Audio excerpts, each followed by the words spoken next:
So we're going to try something a little different this morning with our guest speaker's introduction. Often we introduce speakers listing their skills and their awards and their accomplishments, but today, on the topic of resilience, Noreen has requested we introduce her in a different way. Noreen's biggest emotional upset as a child was having a schizophrenic mother who was in and out of a mental institution. Noreen suffered physical and emotional abuse by her stepmother and emotional neglect by her father.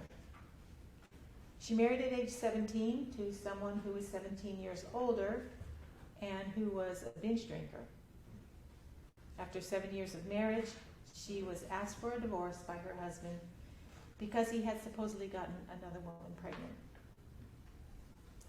Noreen was diagnosed with sarcoidosis at age 31. It's an autoimmune disease that has no cure and can lead to a very ugly death. It was at this point she went into an intense period of healing with a New Age romp, exploring many modalities of wellness, which expanded into deeper spiritual explorations.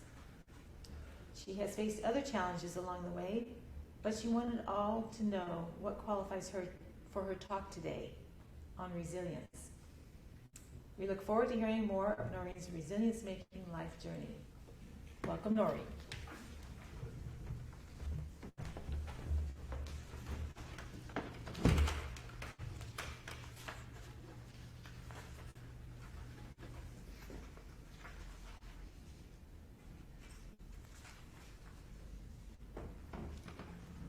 Wouldn't that make for a different world if we were introduced by what challenges we have faced rather than a list of all our accomplishments?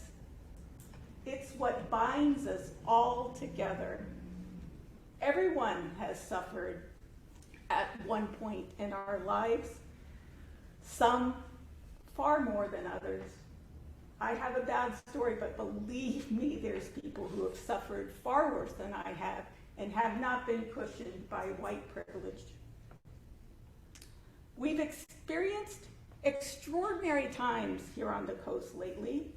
We've weathered through a month of atmospheric river storms causing flooding, mudslides, fallen trees, downed telephone poles, extended electrical outages, and a major sinkhole on Highway 92. These atypical California storms caused great damage to highways, homes, cars, and 22 people lost their lives. Now, that would be just enough to test everyone's resilience, right? But then the unthinkable happened, which is here in our small, safe, friendly Half Moon Bay community. 7 lives were taken by an aggrieved farm worker on January 23rd. I'm not sure if there's a stronger word for resilience, but there's certainly a need for one for what we've all been through at the start of a new year. As the title of my sermon says, I do know a few things about resilience. When I take these online tests, I always score in the highly resilient category. There are many traits which resilient people share, and for the sake of brevity, I'll focus only on 5, which includes cultivating a positive mindset, staying mentally flexible, pivoting towards the present, persevering with grit, and fostering social cohesion. I'll also offer some suggestions on how to develop these qualities if you're looking to bolster your own resilience. But before I begin, I want to remind you that the very fact that you are here today, sitting in this room or watching from home, means that you have a genetic evolutionary advantage when it comes to resilience.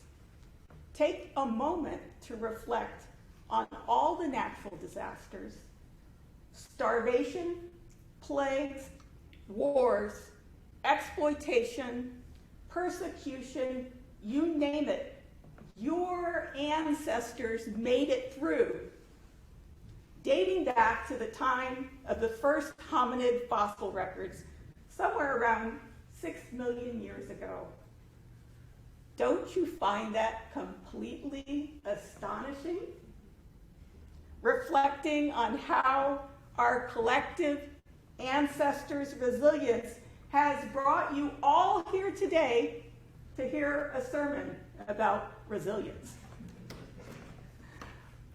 So let me start with cultivating a positive mindset, staying positive during challenging moments. It helps us to bounce back quicker and handle difficulties more easily. And let's face it, not everyone has happy brain chemistry genetic advantages. One practice that can help swing our thinking in a more positive direction is to express daily gratitude. Judaism has a practice called Hakarat HaTov, which calls us to recite 100 blessings each day. That is, to find 100 small, beautiful things in every one of your days. This practice takes us beyond transactional thank yous, encouraging us to be grateful for the small things we might otherwise take for granted. The simple things in life, such as the sight of a beautiful wildflower, the feel of the ocean breeze, the smell of fresh air, the sound of a foghorn. I walk on the coast daily and always speak out loud my appreciation of all the beauty that's around me. And truly, I feel that boost of dopamine. Hakarat HaTov encourages us to find 100 small things per day, such as having good friends, a place to live, food on the table, or just being alive. And even in the darkest times, we can always look for the small things that we are grateful for. So let's say you lose your keys to your car, but you have a car. A starter practice would be to write down these 3 things, just 3 things you are grateful for each evening before you go to sleep. Developing a more positive mindset will increase your resilience in troubling times. I guarantee it. A second trait that promotes resilience is mental flexibility. Flexible thinking provides multiple solutions to any given problem. Sticking only to a plan A and not having a plan B or a plan C can lead to a dead end. Flexible thinking promotes creativity and problem solving, allowing us to adjust to sudden changes and incorporate new information about our plans and ideas, all key factors for resilience. A practice that has helped me be more flexible in my life is by understanding just how different we all are. If you've ever studied personality typologies such as the Enneagram or Myers-Briggs, the mind of an introvert versus an extrovert is very different. To me, that is very Unitarian Universalist, except that there are many different ways of being human. Different personality types offer different priorities, different motivations, and different values. Now, from a religious tradition, a personality typology which explains some basic differences is the Hindu yoga classifications of karma, bhakti, raja, and jnana. Karma yogis focus on social action and service. Bhakti yogis find joy in music and poetry and devotional rituals.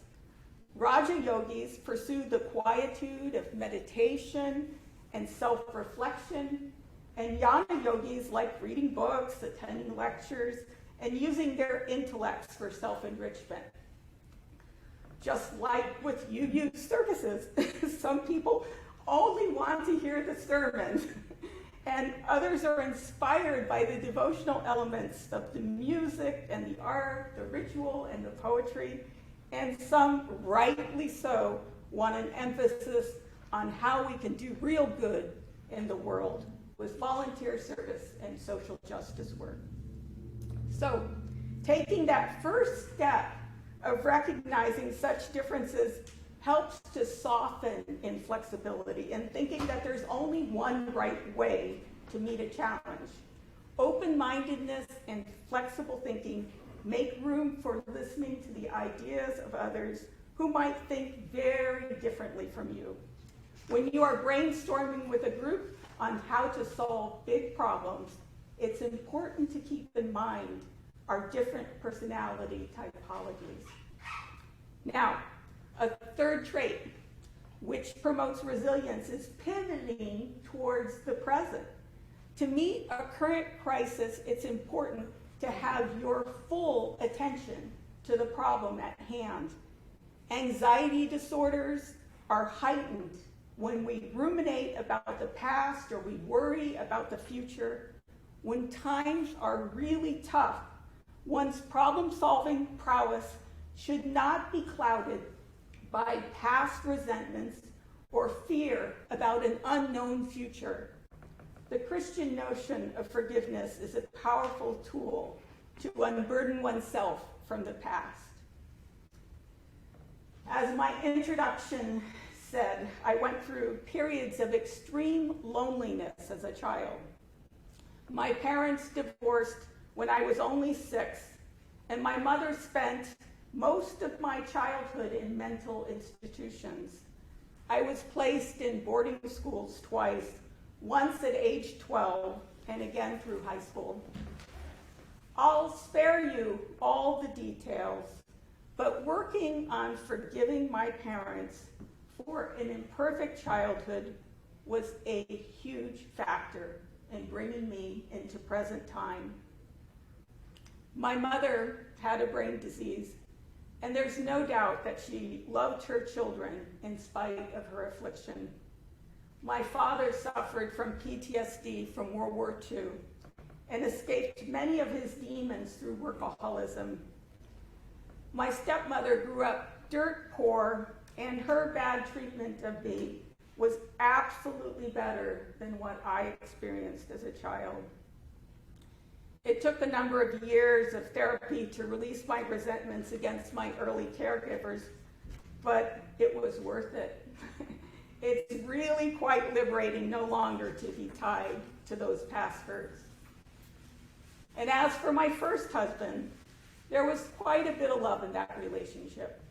He was deeply wounded by his own childhood traumas and took a path that many injured souls chart, which is he turned to drugs and alcohol for his own resilience. And people do some really crazy things when they're addicted to substances. You know, when you turn to recreational drugs and alcohol for resilience, it works in the short term, but then once you become addicted, then it causes really long-term problems, and a lot of people get hurt. So for my first husband, he's been sober for decades now. We communicate once a year and have maintained a distant yet cordial relationship. Actually, he and his partner were quite helpful last year by offering job leads and housing tips when our son and his wife moved to Minneapolis, which is where he lives. A forgiveness practice I picked up along the way was to send positive thoughts daily to anyone that I had trouble forgiving from the past or in the present. As my teacher, Baba Haridas, said, "Past is past and done is done, but in the present, you are the doer." Our decision-making process will be impaired if we are still triggered by old harms, and worrying about the future is often tied to unresolved issues from the past. Now, if forgiveness is too big of a step for you, You can work on no longer hating the person you resent. Hate is a toxic emotion and squarely keeps us anchored in the past, keeps us from pivoting to the present, where all our attention needs to be to meet a crisis moment. And perhaps one of the most superpowers of forgiveness is learning to forgive ourselves. A fourth important part to resilience is persevering with grit. The first noble truth in the Buddhist tradition is that life contains inevitable, unavoidable suffering. We will all experience pain, sadness, poor health, loneliness, and death, and absolutely some suffer more than others. And during these dark times, we are called upon to persevere until the storms have passed. We are required not to give up before our miracles happen. The main key to perseverance is finding a motivating factor which will propel us through all kinds of obstacles. For some people, that motivating factor might be family or grandchildren, or it could be a social cause, or it could be a community or a goal or a religious belief. Grit is also developed by not tripping over our failures, realizing that all failures provide learning opportunities. It's important to dig deep to find that goal which can take you through the toughest of times. Oftentimes, if our goal is centered only on ourselves, there's no lasting power. For example, Martin Luther King's goal was to end segregation in the South, not just for himself, but for all African Americans. Gandhi's goal was for Indian independence. Mother Teresa's goal was to help the unwanted, the unloved, and the uncared for. When you have a goal which is greater than yourself, what is called a transcendent goal, there's a depth of spirit one taps into which truly can propel us forward in difficult times. Part of persevering with grit is to not give up hope, to continue to try in spite of the obstacles, in spite of the challenges. If our goals are bigger than ourselves, our reserves will run deep. Along with our founder, Nancy Palmer, and all our other co-founders and regular attendees, my current transcendent goal has been to establish a Unitarian Universalist presence on the coast. It's not been all rainbows and unicorns, but I'm here to say that my well runs deep because my goal goes far beyond saving a commute over the hill. We've weathered the pandemic together and continue to produce beautiful services with a talented creative team. We also raise funds twice a year for local nonprofits, and I look forward to the day when we have more people in attendance so we can do even more for our community. A final, and perhaps the most important contributing factor to resilience is fostering social cohesion. We are indeed social creatures. Social cohesion is best attained when our collective hands are extended to the least fortunate among us. Exemplifying this level of generosity is the Muslim tradition of zakah, the third of the 5 pillars of Islam. Muslims are obligated to share any wealth in excess of their needs with the poor, the needy, the stranded traveler, the widow, the orphan. Only those above the minimum salary are required to donate money to those in need. But if you have an excess of wealth, like you have between $500 to $5,000 extra in your salary to spend, you are obligated to donate 2.5% of your income annually. The notion is, society benefits when no one fails. By sharing our wealth, we bring the lowest up a little more towards the middle.